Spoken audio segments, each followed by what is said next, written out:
अस्सलाम वालेकुम। आज मैं बना रही हूँ लौकी और गोश्त का सालन, जिसके लिए मैंने सबसे पहले लिया था 2 कप के करीब ऑयल, 2 चम्मच लहसुन और 1 चम्मच अदरक। डालने के बाद मैंने इसके अंदर गोश्त डाला। गोश्त तकरीबन 3 पाव के करीब था, आधा किलो से ज़्यादा था। हड्डी वाला गोश्त ले, क्योंकि सालन का जो मज़ा है हड्डी वाले गोश्त से ही आता है। साथ ही मैंने इसके अंदर 1 टीस्पून ज़ीरा ऐड किया, 2 बड़ी इलायची, दालचीनी, लौंग, काली मिर्चें और 2 तेज़पात। इन सब चीज़ों के साथ मैं गोश्त को अच्छा सा भूनूंगी। जब गोश्त का पानी खुश्क हो जाएगा और गोश्त थोड़ा सा लाइट कलर गोल्डन में आ जाएगा, तो मैं इसके अंदर ऐड करूँगी 1 कप दही।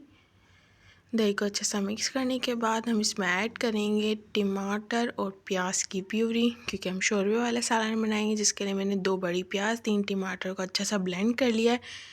और साथ ही मैं स्पाइसेस डालूँगी, नमक, पिसी हुई लाल मिर्च, पिसा धनिया, पिसा गरम मसाला, हल्दी, और मसाले को भूनने के लिए रख देंगे। जितना अच्छा आपका मसाला भुना हुआ होगा सालन शोरबे वाला, उतना ही अच्छा बनेगा। ये देखें, हम मसाला अच्छे से भून रहे हैं हाई फ्लेम पे। ये ज़बरदस्त सा मसाला भुन चुका है। अब हम इसमें ऐड करेंगे लौकी, हस्ब ज़रूरत जितनी आपने डालनी है। हमने आधा किलो के करीब लौकी ली होगी। और साथ ही हमने इसको कुकर में बंद कर दिया था। 20 से 25 मिनट में गोश्त और लौकी अच्छा सा गल किया है।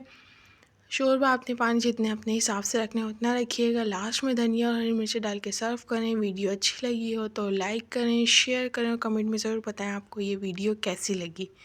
Thank you for watching my video.